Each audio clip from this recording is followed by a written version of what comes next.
Good morning, everyone. My name is Ron Bay Jr. Welcome to Pondering God. Today's episode is titled, Why Choose Saul? While reading in 1 Samuel, I came across a seemingly throwaway line in chapter 9, from 1 Samuel 9, verses 1 and 2. Now there was a man of Benjamin whose name was Kish, the son of Abiel, the son of Zeror, the son of Becherath, the son of Aphiah, the son of a Benjamite, a mighty man of valor. And he had a son whose name was Saul. And here's the key. A choice and handsome man, and there was not a more handsome person than he among the sons of Israel. From his shoulders and up, he was taller than any of the people. I highlighted the section that interests me. Why were those words included in the text? Why would it matter to Samuel, while searching for a king, that Saul was good-looking and tall? The head and shoulders reference reminds me of a famous photo of Abraham Lincoln visiting the troops in 1862. Even without the stovepipe hat, he's clearly head and shoulders taller than most of the other men surrounding him. But although Abe was tall, he definitely didn't have the stunning good looks of Saul. Didn't God know he would eventually reject Saul in favor of David? One might be tempted to blame Samuel for the choice, but that would be an error. 1 Samuel 9:17. When Samuel saw Saul, the Lord said to him, Behold, the man of whom I spoke to you, this one shall rule over my people. So, why did God choose Saul? I'll answer with 3 reasons. Bad leaders, stubborn and whiny people, and it's what they wanted. A little history is in order. Prior to Israel having a king, for many years they were ruled by judges, whom God appointed. Samson comes to mind here. Samuel was the latest judge, and as leaders go, he was a good one. However, upon aging, he appointed his sons to rule the people in his place. His sons were no good scoundrels, which rubbed the people the wrong way. So they looked around them and noticed all the other nations had kings, so they wanted one too. This request for a king didn't please Samuel, nor did it please God.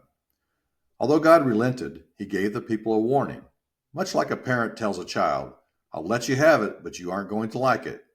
So God told them that they would cry out one day because of their king, and that he would not listen to their cries. But the people said to Samuel, No, but there shall be a king over us, that we also may be like all the nations. As if that's important, and reminiscent of kids throughout the ages saying, But all the other kids have one, that our king may judge us and go out before us and fight our battles. So they wanted a king to fight their battles, a warrior king.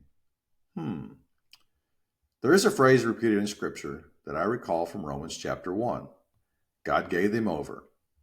In Romans 1:24 it says, God gave them over in the lusts of their hearts to impurity. In verse 26, God gave them over to degrading passions. In verse 28, God gave them over to a depraved mind. God often gives us what we want, sometimes good and hard. Even though God knew that Saul would be a major disappointment, he gave the people what they wanted. A leader who was good-looking and taller than all the other men. Superficial reasons that often influence how we elect our leaders. A warrior. Do you think that if God would have presented them with David at this time, a ruddy-cheeked shepherd boy, they would have accepted him? No, they wanted what they wanted, regardless of God's warnings. When the people were presented with Saul, head and shoulders above the other men, the people shouted, Long live the king! They got what they wanted. I do find it ironic that this warrior king was replaced by a shepherd boy who slew the Philistine, the great warrior Goliath, with whom Saul and his men were afraid to do battle. A shepherd boy who the women sang about as they played their musical instruments. Saul has slain his thousands and David his 10,000s. I also find it ironic that when it came time to choose Saul's replacement, the Lord said to Samuel, Do not look at his appearance or at the height of his stature, because I have rejected him. For God sees not as man sees. For man looks at the outward appearance, but the Lord looks at the heart.